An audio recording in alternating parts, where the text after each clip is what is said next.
Question 15 પ્રકાશની તરંગ કણ દ્વૈત પ્રકૃતિ સમજાવો. બરાબર, તરંગ કણ દ્વૈત પ્રકૃતિ સમજાવો કે પ્રકાશ તરંગ અને કણ એમ બંને પ્રકૃતિ ધરાવે છે. બરાબર મિત્રો, આખા ચેપ્ટરમાં આપણે પ્રકાશનું કણ સ્વરૂપ જ સમજાવેલું છે. આપણે હજી તરંગ સ્વરૂપ ભણેલા નથી. બરાબર, પછીનું એક ચેપ્ટરમાં આપણે પ્રકાશને તરંગ તરીકે ધારીશું, ત્યારે આ બધી બાબતો આપણે જે શીખીએ છીએ ખોટી પડશે. બરાબર, એટલે હકીકત પછી એવી થઈ કે ભાઈ આ બેમાંથી કયું સ્વરૂપ સાચું. બરાબર, ભગવાન જેન્ટ્સ છે કે લેડીઝ છે. બરાબર, તો આવી કંઈક વાત છે કે પ્રકાશ તરંગ છે કે કણ, તમે સ્પષ્ટ કહી શકો નહીં. બરાબર, તમને કોઈ એવો પ્રશ્ન પૂછે કે ભાઈ હાથીના ઈંડાનો રંગ કેવો, બરાબર, તો તમે હસો એના ઉપર. કેમ કે ભાઈ હાથીના ઈંડાનું જ અસ્તિત્વ ન હોય તો એના રંગની વાત થોડી થાય. એવી જ રીતે વૈજ્ઞાનિકો એવા તારણ પર આવ્યા કે પ્રકાશ છે તરંગ છે કે કણ, એ સવાલ જ ખોટો છે. બરાબર, પ્રકાશ બંને સ્વરૂપ અસ્તિત્વમાં ધરાવે છે. જરૂરિયાત મુજબ, પ્રયોગ મુજબ. અમુક સંજોગોમાં એ કણ તરીકે વર્તે છે, અમુક સંજોગોમાં એ તરંગ તરીકે વર્તે છે. દાખલા તરીકે આ ચેપ્ટરમાં આપણે ફોટો ઇલેક્ટ્રિક અસર અને એક કોમ્પટન અસરનું મેં તમને વ્યાખ્યા આપી, તો બંને ઘટના ફિઝિક્સમાં પ્રકાશના કણ સ્વરૂપમાં સમજાવી શકાય છે. એ પ્રકાશને કણ ધારો તો જ સાચી પડે છે, તરંગ ધારો તો એ બાબત ખોટી પડે છે. તમે જોયું કે ફોટો ઇલેક્ટ્રિક તરંગ સ્વરૂપે ખોટી પડતી હતી. એ જ રીતે આના પછીના ચેપ્ટર આપણે તરંગ આધારે લેશું. એમાં આપણે આ 3 ઘટના શીખશું: વ્યતિકણ, વિવર્તન, ધ્રુવીભવન. તો આ ત્રણેય ઘટના પ્રકાશ તરંગ સ્વરૂપે ધારો તો જ સાચી પડે છે, કણ સ્વરૂપમાં ખોટી પડે છે. એટલે કણ સ્વરૂપ છે કે તરંગ સ્વરૂપ, એનો આધાર કોની પર છે? પ્રયોગના પ્રકાર ઉપર, કે તમે કયો પ્રયોગ કરો છો. બરાબર, એના આધારે આ સ્વરૂપો ફર્યા કરે છે, બદલાયા કરે છે. બરાબર, જેમ કે આપણે ઉદાહરણ આપી શકીએ કે આંખની કીકી દ્વારા પ્રકાશનું રેટિના પર કેન્દ્રિત થવાની ઘટના છે, તરંગ ઘટના છે. તમે કોઈ વસ્તુ જુઓ છો, બરાબર, આ તમારી આંખની રચના તમે શીખા છો. આ રેટિના લઈએ, અહીંયાથી કોઈ વસ્તુ જુઓ છો તો લાઇટ આવે છે, બરાબર, અને એ અહીંયા રેટિના પર કેન્દ્રિત થઈ છે. તો અહીંયાથી આ સુધીમાં પ્રકાશ પ્રસરે છે, એ તરંગ સ્વરૂપે પ્રસરે છે. કેન્દ્રિત થવાની ઘટના રેટિના પર છે. પણ જ્યારે અહીંયા એ રેટિના પર પડે છે, તો આપણી રેટિના પર સળી કોષો અને શંકુ કોષો આવેલા છે, જે આપણને આ ઇમેજને પારખે છે. તો આ કોષો દ્વારા પ્રકાશનું શોષણ થવાની જે ઘટના છે એ પાછી ફોટોન સ્વરૂપે સમજાવી શકાય છે, અથવા પ્રકાશને કણ ધારીને સમજાવી શકાય છે. એટલે એક જ ઘટના છે, એમાં બે અલગ અલગ વસ્તુ અલગ અલગ પ્રકાશના સ્વરૂપ દ્વારા સમજાવી શકાય છે. એટલે અહીંયા પ્રકાશની તરંગ કણ દ્વૈત પ્રકૃતિ એમ ઓળખવામાં આવે છે. એને કોઈ એક ચોક્કસ સ્વરૂપ છે એવું તમે કહી શકો નહીં. એ બંને સ્વરૂપો ધરાવે છે. ક્વેશ્ચન નંબર 16, દ બ્રોગલીની પરિકલ્પના લખો અને દ બ્રોગલી તરંગ લંબાઈનું સૂત્ર મેળવો. બરાબર, કેમિસ્ટ્રીમાં તમે 2 સિદ્ધાંત શીખા: હાઇઝનબર્ગનો અનિશ્ચિતતાનો સિદ્ધાંત અને દ બ્રોગલીનો પ્રિન્સિપલ. તો અહીંયા સવાલ છે દ બ્રોગલીની પરિકલ્પના. કલ્પના એટલે આ કોઈ નિયમ નથી, એને એક તર્ક કર્યો એવી બાબત છે. તો સમજીએ કે સૌથી પહેલાં તો કુદરત છે એ 2 રાશિનું બનેલું છે, એક દ્રવ્ય અને વિકિરણ. આપણું બ્રહ્માંડ છે એ 2 વસ્તુનું બનેલું છે, માસ દ્રવ્ય એટલે અને રેડિયેશન એટલે વિકિરણ. બરાબર, તો આ મુખ્ય બ્રહ્માંડનું બંધારણ છે. હવે દ બ્રોગલીએ એવી કલ્પના કરી, બરાબર, એનો સિદ્ધાંત શું છે સમજીએ. એ એમ કહે છે કે વિકિરણનો દ્વૈત સ્વભાવ છે એ કુદરતનો કોઈ વ્યાપક નિયમનો એક ભાગ હોવો જોઈએ. બરાબર, આપણે કીધું કે પ્રકાશ એટલે કે વિકિરણ દ્વૈત પ્રકૃતિ ધરાવે છે. તો દ્વૈત પ્રકૃતિ છે એ કુદરતના વ્યાપક નિયમનો કોઈ એક ભાગ હોવો જોઈએ. વ્યાપક નિયમનો કોઈ એક ભાગ હોવો જોઈએ એટલે શું? કે એ વ્યાપક નિયમ હોવો જોઈએ. એ ફક્ત વિકિરણ માટે છે એવું નહીં, એ દ્રવ્ય માટે સાચો હોવો જોઈએ. જે વિકિરણ માટે સાચું છે, દ્રવ્ય માટે સાચું હોવું જોઈએ. એટલે શું? વિકિરણ માટે શું સાચું છે? તો આપણે કીધું કે વિકિરણ છે એ અમુક સંજોગોમાં તરંગ અને અમુક સંજોગોમાં કણ એમ દ્વૈત સ્વરૂપ ધરાવી શકે છે. વિકિરણ બંને સ્વરૂપ ધરાવે છે, તરંગ અને કણ. તો એણે આ જ વસ્તુ દ્રવ્ય કણો માટે પણ સાચી ઠરાવી. એણે એમ કીધું કે દ્રવ્ય કણો પણ અમુક સંજોગોમાં કણ તરીકે અને અમુક સંજોગોમાં તરંગ તરીકે વર્તતા હોવા જોઈએ. એટલે કે આ સૂત્ર માત્ર ફોટોનને નહીં, પ્રકાશને નહીં, પણ દ્રવ્ય કણને માટે પણ સાચું હોવું જોઈએ. એટલે બાબત બહુ સ્પષ્ટ છે. એણે જે વસ્તુ વિકિરણ માટે સાચી છે એ જ વસ્તુ એણે દ્રવ્ય માટે પણ સાચી છે એમ દર્શાવ્યું. કે જેમ વિકિરણને કણ અને તરંગ દ્વૈત પ્રકૃતિ હોઈ શકે, તો દ્રવ્યની કણ અને તરંગ એમ દ્વૈત પ્રકૃતિ હોઈ શકે. તો એ કુદરતનો એક વ્યાપક નિયમ હોવો જોઈએ. આવી એની પરિકલ્પના હતી. બરાબર. એટલે ફોટોન અને દ્રવ્ય કણ આ વિકિરણ છે અને આ દ્રવ્ય છે, બંને માટે સૂત્ર સાચું છે. તો જો એને દ્રવ્ય તરંગની તરંગ લંબાઈ આપી કે દ્રવ્ય તરંગ તરીકે વર્તતું હોય, બરાબર, જેમ દ્રવ્ય એટલે ઇલેક્ટ્રોન, પ્રોટોન, તમે, હું, બધા, તો એ તરંગ તરીકે વર્તતું હોય તો એની તરંગ લંબાઈ હોય. તો દ્રવ્ય કણની તરંગ લંબાઈ કેટલી એણે આપી? તો એનું સૂત્ર આપ્યું લેમડા બરાબર h/p. બરાબર. દ્રવ્ય તરંગનું સૂત્ર, તરંગ લંબાઈ શોધવાનું સૂત્ર શું છે? લેમડા બરાબર h/p. અથવા p, અહીંયા સૂત્રમાં p છે એ દ્રવ્ય કણનું વેગમાન છે. તો આપણને ખબર છે m દળનો કણ v વેગથી ગતિ કરે તો વેગમાન કેટલું થાય? p બરાબર mv. જ્યાં m માસ દળ કણનું અને v વેલોસિટી. તો લેમડા બરાબર શું થયું? h/p એટલે mv. એ જ તો આપણે જાણીએ જ છે, પ્લાન્ક કોન્સ્ટન્ટ છે.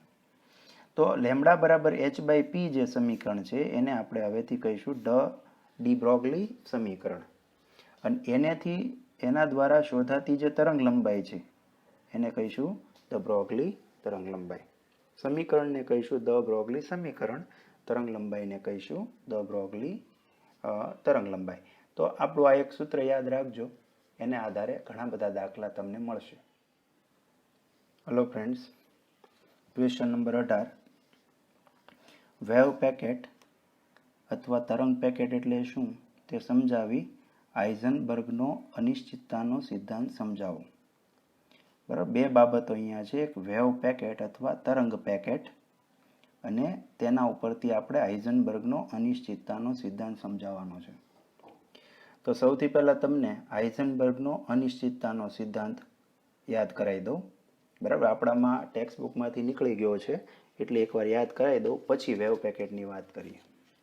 તો જો તમે આવું કંઈક કેમિસ્ટ્રીમાં શીખો છો અનિશ્ચિતતાના સિદ્ધાંતમાં કે ડેલ્ટા એક્સ ઇન્ટુ ડેલ્ટા પી બરાબર h કટ અથવા h/2π. h કટ, આ h કટ વંચાય h/2π જેટલું થાય. બરાબર. અહીંયા ડેલ્ટા એક્સ અને ડેલ્ટા પી શું છે? તો ડેલ્ટા એક્સ છે સ્થાનની અનિશ્ચિતતા અને ડેલ્ટા પી છે વેગમાનની અનિશ્ચિતતા. તમને યાદ હોય તો 11માં તમે એવું કથન સાંભળેલું હશે કે તમે કોઈ પણ કણ માટે બે વેલ્યુ એક સાથે એકદમ એક્ઝેક્ટ ક્યારેય માપી શકો નહીં. કોઈ પણ એક વેલ્યુ એક્ઝેક્ટ માપો, એકદમ નિશ્ચિત કરો તો બીજી એટલી અનિશ્ચિત બની જાય. બરાબર. એટલે એકની ચોકસાઈ વધારો તો બીજું અચોક્કસ બનતું જાય. તો આવું કંઈક સિદ્ધાંત આપણે હાઇઝનબર્ગનો અનિશ્ચિતતાનો સિદ્ધાંત બોલતા હતા. અથવા તમે અહીંયાથી સૂત્ર પરથી લખી શકો કે ડેલ્ટા એક્સ અને ડેલ્ટા પીનો સંબંધ કેવો છે? વ્યસ્ત.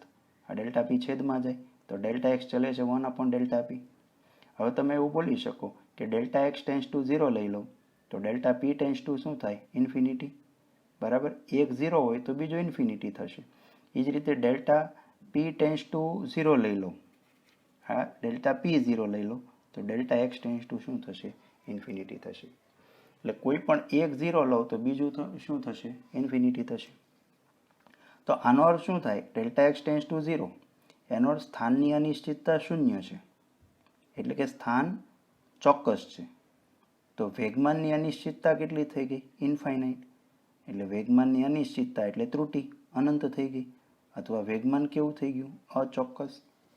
એટલે સ્થાન ચોક્કસ કરીએ તો વેગમાન અચોક્કસ બને, વેગમાન ચોક્કસ કરીએ તો સ્થાન અચોક્કસ બને, પણ બે એક સાથે ચોક્કસ બને નહીં. તો આને આપણે હાઇઝનબર્ગની અનિશ્ચિતતાનો સિદ્ધાંત કહીએ છીએ. હવે બીજી બાબત છે વેવ પેકેટ. તો વેવ પેકેટ શું છે? તો જો એની વ્યાખ્યા આવી છે કે સતત બદલાતી જતી તરંગ લંબાઈ ધરાવતા હાર્મોનિક તરંગના સંપાતીકરણથી મળતા પરિણામી તરંગને શું કહેવાય? Wave packet. સતત બદલાતી જતી તરંગ લંબાઈ એટલે શું?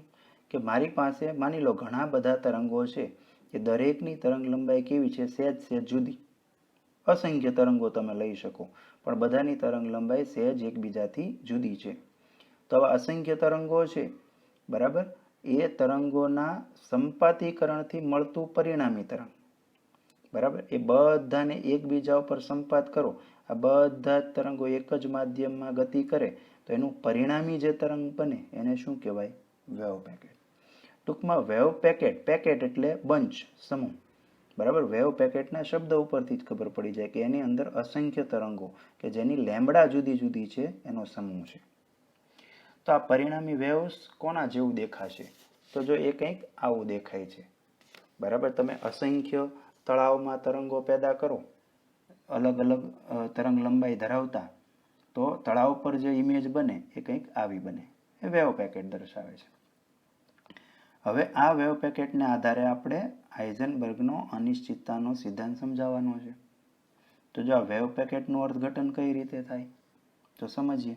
એમાં આપણે બે ધારણા કરીએ કે માની લો વેવ પેકેટ એક જ તરંગનું બનેલું છે અને વેવ પેકેટ અસંખ્ય તરંગોનું બનેલું છે. એક જ તરંગ વેવ પેકેટમાં મેં તમને કીધું કે તમે ઘણા બધા તરંગો લઈ શકો, તો હું બે ઓપ્શન લઉં છું, એકદમ એક જ લઉં અને ઘણા બધા લઉં, બરાબર. તો જો એક જ તરંગનું બનેલું હોય, માની લો વેવ પેકેટમાં એક જ વેવ્સ છે, તળાવ પર એક જ પથ્થર ફેંકો તો એક તરંગ બન્યું, બરાબર. હવે આ તરંગ માટે શું કહી શકાય? બરાબર, કે આ તરંગ છે એની લેમ્બડા ચોક્કસ છે, બરાબર. કોઈ એક જ તરંગ છે તો એની તરંગ લંબાઈ ફિક્સ જ હશે, એટલે લેમ્બડા ચોક્કસ છે. એની તરંગ લંબાઈ ચોક્કસ છે તો એનું વેગમાન પણ ચોક્કસ હશે, કેમ કે લેમ્બડા બરાબર h/p, લેમ્બડા ફિક્સ તો p ફિક્સ, ધ બ્રોગલી પ્રમાણે, બરાબર. એટલે વેગમાન કેવું થયું? નિશ્ચિત. પણ હવે આપણે સ્થાન વિચારીએ, તો જો અહીંયા આપણું તરંગ છે એ અનંત અવકાશમાં પથરાયેલું છે, અથવા અવકાશના કોઈ ચોક્કસ વિસ્તાર પૂરતું સીમિત નથી. આપણને ખબર છે કે વેવ્સ છે એ બંને બાજુ અનંત તરફ ગતિ કરે, એનો વિસ્તાર અનંત છે.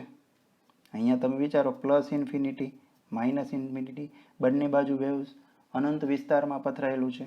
તો વિસ્તાર બહુ મોટો છે, અથવા ચોક્કસ વિસ્તાર સીમિત નથી, એટલે બહુ મોટો છે. એનો સ્થાન કેવું થઈ ગયું? અનિશ્ચિત, બરાબર. તમે સ્થાન કેવું થઈ જાય? અનિશ્ચિત થઈ જાય. જ્યારે જ્યારે વિસ્તાર અનંત હોય, ખૂબ જ મોટો હોય, ત્યારે સ્થાન કેવું બને? અનિશ્ચિત. દાખલા તરીકે તમને એમ થાય કે એવું કઈ રીતે? તો હું સિમ્પલ ઉદાહરણ આપું. માની લો તમને એક ડોલ પાણી ભરેલી ડોલ છે, એમાં એક સોય નાખી દઉં અને તમને શોધવાનું કહું તો કદાચ તમે શોધી નાખશો, બરાબર. પણ હું એ જ સોય તળાવમાં નાખી દઉં તો તમે નહીં શોધી શકો. હવે જો બંનેમાં કામ એક જ કરવાનું છે, સોય જ શોધવાની છે, પણ એકમાં મળશે બીજામાં નહીં મળે. કારણ શું? વિચારો કે ભાઈ ડોલ છે લિમિટેડ વિસ્તાર છે, તો સ્થાન તમે ચોકસાઈથી કહી શકાય કે ભાઈ અહીંયા ક્યાંક હશે, ઇઝી બને છે. પણ પેલો અનલિમિટેડ અસીમિત વિસ્તાર છે, તો ત્યાં તમે સ્થાન અનિશ્ચિત કહેશો. એટલે યાદ રાખજો, વિસ્તાર ખૂબ મોટો હોય, ઇનફાઇનાઇટ હોય, તો સ્થાન અનિશ્ચિત. એટલે જો અહીંયા હાઇઝનબર્ગ વેવ્સને આધારે સાબિત થઈ ગયો કે વેગમાન નિશ્ચિત છે, તો સ્થાન કેવું છે? અનિશ્ચિત છે. એક નિશ્ચિત, બીજું અનિશ્ચિત. એટલે હાઇઝનબર્ગ ક્લિયર થઈ ગયો, બરાબર. આ એક જ તરંગ લઈએ તો. હવે એનાથી ઉલટું, કે આપણું વેવ પેકેટ અસંખ્ય તરંગોનું બનેલું હોય તો શું થાય? બરાબર. અથવા આપણે એમ કહીએ કે ઇલેક્ટ્રોન સાથે સંકળાયેલું જે દ્રવ્ય તરંગ છે અનંત અવકાશમાં પથરાયેલું નથી, પણ પરિમિત એટલે સીમિત વિસ્તારમાં પથરાયેલું હોય, બરાબર. અહીંયા આપણે શું લીધું હતું કે અનંત અવકાશમાં પથરાયેલું છે એવું ધાર્યું, એવું મળે છે. માની લે ઊંધું વિચારીએ કે અનંત અવકાશમાં નહીં, પણ તે સીમિત વિસ્તારમાં પથરાયેલું છે, તો શું કહી શકાય? તો જો પહેલી વાત તો તમે કહી શકો કે જો એ એકદમ લિમિટેડ એરિયામાં હોય, ડોલમાંથી સોય શોધવાની છે, તો સ્થાન કેવું થઈ ગયું? ચોક્કસ, બરાબર. પણ હવે તરંગ લંબાઈ કેવી થઈ ગઈ? એને કોઈ ચોક્કસ તરંગ લંબાઈ નહીં હોય. બરાબર? કેમ ચોક્કસ તરંગ લંબાઈ નહીં હોય? કેમ કે તમારે સીમિત વિસ્તારમાં તરંગને સંકોચવું છે. તો પ્રાયોગિક પરિણામ એવું દર્શાવે છે કે તમે એકબીજા ઉપર આવા અસંખ્ય વેવ્સ, બરાબર, તમે સંપાત કરતા જાઓ તો આપણું જે વેવ પેકેટ છે એ સાંકડું બનતું જાય છે. આ જે વેવ પેકેટ છે એ ધીમે ધીમે કેવું બની જાય છે? સાંકડું બની જાય છે. બરાબર? 100 વેવ્સનું બનેલું ધારીએ, 1000 વેવ્સનું ધારીએ, 10,000 વેવ્સનું, તો વેવ પેકેટમાં જેમ વધુ અને વધુ વેવની કલ્પના કરતા જાઓ એમ વેવ પેકેટ કેવું બનતું જાય છે? સાંકડું બનતું જાય છે, સીમિત બનતું જાય છે. એટલે મેં એમ કીધું કે ડેલ્ટા એક્સ કેવું છે? ચોક્કસ. પણ વધુ ને વધુ વેવ્સ લેવા જઈએ તો લેમડા કેવી બની જાય?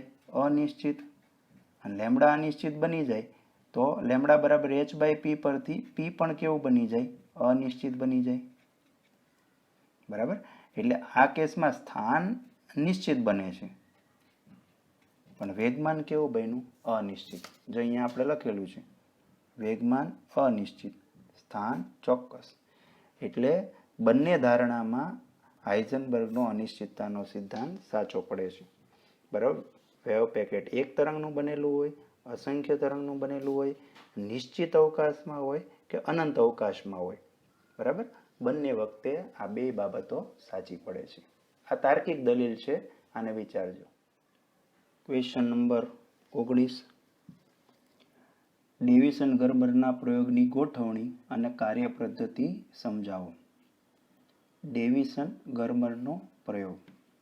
ડેવિસન અને ગર્મર બે અલગ અલગ વૈજ્ઞાનિક છે. એણે જે પ્રયોગ કર્યો એની સમજૂતી આપવાની છે. તો મિત્રો, આ બંને વૈજ્ઞાનિકે શેનો પ્રયોગ કર્યો? તો એણે નિકલ ધાતુ દ્વારા ઇલેક્ટ્રોનના પ્રકીર્ણનનો પ્રયોગ કર્યો. બરાબર? આ પ્રકીર્ણનનો પ્રયોગ છે કે ભાઈ માની લો મારી પાસે નિકલ ધાતુનો ટુકડો છે, નિકલ સ્ફટિક છે, એની ઉપર હું ઇલેક્ટ્રોન છે આપાત કરીશ તો શું થશે? આ ઇલેક્ટ્રોન છે એ નિકલ પરમાણુ સાથે અથડાઈને જુદી જુદી દિશામાં ઉત્સર્જાશે, જુદા જુદા એંગલે જુદી જુદી દિશામાં ઉત્સર્જાશે. તો આ જ શું થયું? ઇલેક્ટ્રોનનું પ્રકીર્ણન. જેમ તમે એમ વિચારો કે નળ છે, આ ફ્લોરિંગ છે, અહીંયાથી નળ ચાલુ કરો તમે, બરાબર, અહીંયા પાણીની ધાર આવે અને અહીંયાથી પાણીના છાંટા જુદી જુદી દિશામાં ઉડે. બરાબર? તો અહીંયા પ્રયોગમાં એવું છે કે કેટલા ઇલેક્ટ્રોનની સંખ્યા કેટલા એંગલે ઉત્સર્જાય છે કે ભાઈ 30 ડિગ્રીના ખૂણે કેટલા ગયા, 40 ડિગ્રીના ખૂણે કેટલા ગયા. બરાબર? એટલે અહીંયા જુદા જુદા પ્રકીર્ણન કોણ? આ એંગલ એને પ્રકીર્ણન કોણ કહીશું. અને ઇલેક્ટ્રોનની તીવ્રતાનો અભ્યાસ કરીશું. બરાબર? પ્રકીર્ણન પામતા ઇલેક્ટ્રોનની સંખ્યાનો અભ્યાસ કરીશું. તો એ આખી ગોઠવણ કઈ છે એ સમજવાની છે. તો જો સૌથી પહેલાં તો મારે ઇલેક્ટ્રોનની કિરણાવલી જોશે, ઇલેક્ટ્રોન ઉત્પન્ન કરવા પડશે. હવે એ માટેની ગોઠવણી જુઓ. તો જો અહીં આકૃતિમાં કેપિટલ G છે એ ફિલામેન્ટ દર્શાવે છે, એ ઇલેક્ટ્રોન ગન છે. અહીંયાથી ઇલેક્ટ્રોન ઉત્સર્જાશે, કેપિટલ G. બરાબર? તો અહીંયા નાનો એવો લેમ્પ છે એવું સમજો. એનો ફિલામેન્ટ ટંગસ્ટનનો બનેલો હોય. નાનો લેમ્પ છે, ટંગસ્ટન ધાતુનો અહીંયા ફિલામેન્ટ એટલે તાર રાખેલો હોય. બરાબર? અને તેને LT વડે ગરમ કરવામાં આવે. LT એટલે લો ટેન્શન, લેક્ચર ટેસ્ટ નહીં. તો અહીંયા આપણે 5 વોલ્ટ 6 વોલ્ટ લો વોલ્ટેજ આપીએ એટલે આ ફિલામેન્ટ ગરમ થશે અને આપણને ખબર છે કે એમાંથી ગરમ થાય તો એમાંથી ઉષ્માજનિત ઇલેક્ટ્રોન નીકળશે. એટલે ટંગસ્ટનનો બનેલો છે અને આ ફિલામેન્ટ ઉપર BaO2 બેરિયમ ઓક્સાઇડનું સ્તર લગાડેલું હોય જેથી ઇલેક્ટ્રોનનું ઉત્સર્જન વધારે કરે. તો અહીંયા ઇલેક્ટ્રોન ગનમાંથી ઇલેક્ટ્રોન ઉત્સર્જાય છે. પણ અહીંયા શું થશે? આ ઇલેક્ટ્રોન છે એ ઓછી ઉર્જાવાળા હશે, એને પ્રવેગિત કરવા પડશે કેમ કે આપણે એને નિકલ સ્ફટિક પર અથડાવવાના છે. તો એના માટે અહીંયા છિદ્રવાળો, બરાબર, નળાકાર રાખેલો હોય છે. આ નળાકાર છે, અહીંયા છિદ્ર છે. તો અને આ નળાકાર છે અને HT સાથે જોડેલા છે. HT એટલે હાઈ ટેન્શન, વધુ વોલ્ટેજ. તો અહીંયા વધુ વોલ્ટેજવાળું વિદ્યુત ક્ષેત્ર રાખેલું હોય છે. તો વિદ્યુત ક્ષેત્રને કારણે શું થાય? માની લો ધન સાથે જોડેલું છે તો આ ઇલેક્ટ્રોન શું થાય? આકર્ષાય. એટલે જ્યારે આ છિદ્રવાળા નળાકારમાંથી પસાર થશે ત્યારે બે કાર્ય થશે. તો એક તો એ પ્રવેગિત થશે વિદ્યુત ક્ષેત્રને કારણે, એટલે એની સ્પીડ વધશે, અને બીજું કે છિદ્રમાંથી પસાર થશે ત્યારે એક સીધી લીટીમાંથી આપણને પસાર થશે, એટલે ઇલેક્ટ્રોનનું સાંકડું કિરણપુંજ મળશે. એટલે છિદ્રવાળા નળાકારમાં પસાર થઈને ઇલેક્ટ્રોનનું સાંકડું કિરણપુંજ રચે છે. અને અહીંયા નિકલનું લક્ષ્ય છે, નિકલ ટુકડો છે, એની પર જ્યારે અથડાવવામાં આવે છે, એને પ્રતાડિત કરવામાં આવે છે. તો જ્યારે નિકલ સ્ફટિક પર અથડાય ત્યારે હવે એનું પ્રકીર્ણન થવાનું છે. એટલે આ ઇલેક્ટ્રોન અહીંયાથી જુદી જુદી દિશામાં જુદી જુદી સંખ્યામાં પ્રકીર્ણન પામવાના છે. હવે આ ઇલેક્ટ્રોનની સંખ્યા માપવા માટે બરાબર અહીંયા વર્તુળાકાર સ્કેલ પર ફરી શકે એવું ડિટેક્ટર રાખવામાં આવ્યું છે. અહીંયા તમે વિચારો કે આ ડેશ લાઇન પર આ ડિટેક્ટર છે આટલું, બરાબર, એ સ્ટીયરિંગની જેમ આમ ફરે છે. તો અહીંયા આ ડિટેક્ટર જુદા જુદા એંગલે ગોઠવી શકાય છે, બરાબર. અને આ ડિટેક્ટર ગેલ્વેનોમીટર સાથે જોડેલું છે. તો અહીંયાથી જે ઇલેક્ટ્રોન આવશે એ અહીંયા પ્રવાહ રચશે ગેલ્વેનોમીટરમાં, અને આ ઇલેક્ટ્રોનની સંખ્યાનો અંદાજ આવશે, ખ્યાલ મેળવી શકે.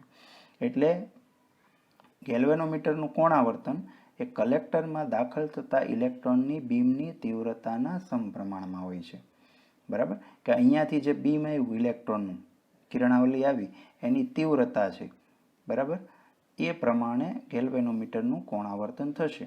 જો બીમ તીવ્ર હશે એટલે વધુ ઇલેક્ટ્રોનનો જથ્થો આ લાઇનમાં આવતો હશે તો કોણાવર્તન કેવું થશે? વધુ થશે, પ્રવાહ વધુ મળશે, બરાબર. એટલે જુદા જુદા એંગલે આ ડિટેક્ટર રાખીને, બરાબર, પ્રકીર્ણન પામતા ઇલેક્ટ્રોનની સંખ્યાનો અંદાજ મેળવી શકાય. આમ જુદા જુદા પ્રકીર્ણન કોણ અને ઇલેક્ટ્રોનની તીવ્રતાનો અભ્યાસ કરવામાં આવે છે. એટલે ડેવિસન ગર્બરની આ પ્રાયોગિક ગોઠવણીથી, બરાબર, તમે અલગ અલગ એંગલે કેટલા કણો પ્રકીર્ણન પામે છે એ તમે જાણી શકો. ક્વેશ્ચન નંબર 17, ઇલેક્ટ્રોનની તરંગ લંબાઈ શોધવાનું સૂત્ર તારવો.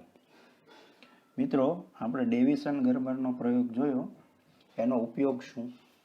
તો ડેવિસન ગર્બરના પ્રયોગને આધારે ઇલેક્ટ્રોન આપણને ખ્યાલ છે દ્રવ્ય કણ છે, એની એ પણ તરંગની જેમ વર્તે છે, દ્રવ્ય તરંગની જેમ વર્તે છે એવું સાબિત થયું, બરાબર. એવી વાત કોણે કરી હતી? તો દ બ્રોગલીએ કરેલી હતી. દ બ્રોગલીએ કીધું કે દ્રવ્ય તરંગની જેમ વર્તે છે. તો દ બ્રોગલીએ જે કલ્પના કરી એ ડેવિસન ગર્બરના સિદ્ધાંતને આધારે પછીથી સાબિત થઈ કે ઇલેક્ટ્રોન તરંગ તરીકે વર્તે છે, અને તરંગ તરીકે વર્તે છે તો એને તરંગ લંબાઈ પણ હોય, અને એ તરંગ લંબાઈ શોધવામાં આવી. તો જો એ તરંગ લંબાઈ કઈ રીતે મળે એ વસ્તુ આપણે શીખીએ. તો જો માની લો કે ડેવિસન ગર્બરના પ્રયોગમાં આપણો ઇલેક્ટ્રોન છે V વોલ્ટેજ વડે પ્રવેગિત થાય છે. આપણે જોયું કે આ ઇલેક્ટ્રોન જે ઉત્પન્ન થતો હતો એ નળાકારમાંથી પસાર કરવામાં આવતો હતો, HT હાઈ વોલ્ટ સાથે જોડેલો હતો. તો ધારો કે વોલ્ટેજ V છે. તો જો અહીંયા જે ઇલેક્ટ્રોન પ્રવેગિત થાય છે એટલે કે ગતિ ઉર્જા મેળવે છે. તે ગતિ ઉર્જા કોને કારણે મળી? વિદ્યુત ક્ષેત્ર દ્વારા થયેલા કાર્ય દ્વારા. અહીંયા વિદ્યુત ક્ષેત્રને કારણે પ્રવેગિત થાય છે. તો વિદ્યુત ક્ષેત્રએ જેટલું કાર્ય કર્યું હશે, બરાબર, એટલી એને ગતિ ઉર્જા મળશે. તો તમે ગતિ ઉર્જા શું લખી શકશો? K બરાબર EV. તમને ગતિ ઉર્જાનું સૂત્ર K મેક્સિમમ EV0 ખ્યાલ છે. તો K મેક્સિમમ નહીં, અહીંયા આપણે K લખીએ છીએ, અને V0 વોલ્ટેજ કેટલા છે? V છે. આ એ સૂત્ર નથી પણ એવું તમે લખી શકો. તો K બરાબર EV. હવે ગતિ ઉર્જાનું સૂત્ર છે 12mv² અથવા p²/2m. કણ માટે આવું સૂત્ર છે. તો P બરાબર શું લખી શકાય? √2mk, અથવા K ની કિંમત મૂકો તો √2m, K એટલે EV. એટલે વેગમાન શું થાય? √2mk અથવા √2mev. અહીંયા ઓળખાણ યાદ રાખજો પદોની, કે P વેગમાન છે, M દળ છે, K ગતિ ઉર્જા છે, એ જ રીતે V છે એ પ્રવેગિક વોલ્ટેજ છે. હવે દ બ્રોગલી તરંગ લંબાઈ લેમ્બડા આપણને ખબર છે. તો લેમ્બડા બરાબર h/p, અથવા h/p કેટલું છે? √2mev. હવે આ બધી વેલ્યુ આપણને ખબર છે. દાખલા તરીકે h કેટલું છે? 6.626 × 10⁻³ જૂલ સેકન્ડ. m એટલે ઇલેક્ટ્રોનનું દળ કેટલું છે? 9.1 × 10⁻31 kg. બરાબર. ઈ કેટલું છે? 1.6 10⁻⁻19 કુલમ. વીની કિંમત આપણે નથી મૂકતા. વી અહીંયા પ્રવેગક વોલ્ટેજ છે. બરાબર. તો વીને આપણે એમ નંબર તો બાકીની કિંમતો જો આપણે ભરી દઈએ આમાં તો લેમડા કેટલું મળશે? 1.227 ઇન્ટુ √v નેનોમીટર. અહીંયા વર્ગમૂળમાં વી રહેવા દીધું છે, બાકી કિંમતો મૂકીને સાદુરૂપ આપી દઈએ તો 1.227 ઇન્ટુ 10⁻⁻9 આવું આવે છે. તો -9 નથી લખ્યું, એને નેનોમીટરમાં લખેલું છે. તો આ ડાયરેક્ટ સૂત્ર છે. તમે વોલ્ટેજ કેટલો પ્રયોગમાં રાખો છો એ મૂકી દેશો તો સીધી તમને ઇલેક્ટ્રોનની તરંગ લંબાઈ મળી જશે. એટલે આ ઇલેક્ટ્રોનની તરંગ લંબાઈ શોધવાનું સૂત્ર છે. બરાબર. આખો લેક્ચર, આખું ચેપ્ટરમાં તમે બરાબર સમજવાની ટ્રાય કરજો. બરાબર. વચ્ચે જે આઇન્સ્ટાઈનના સમીકરણ વચ્ચેની જે લિનાર્ડના પ્રયોગની બાબત છે એ સમજાય નહીં તો બહુ ટેન્શન લેવું નહીં. બરાબર. જ્યારે આપણે રૂબરૂ ક્લાસરૂમમાં મળશું તો એ ફક્ત 5 થી 10 મિનિટનું કામ છે. બહુ ઇઝીલી એ બાબત તમને સ્પષ્ટ થઈ જશે. એટલે સરળતાથી તૈયાર કરી નાખજો.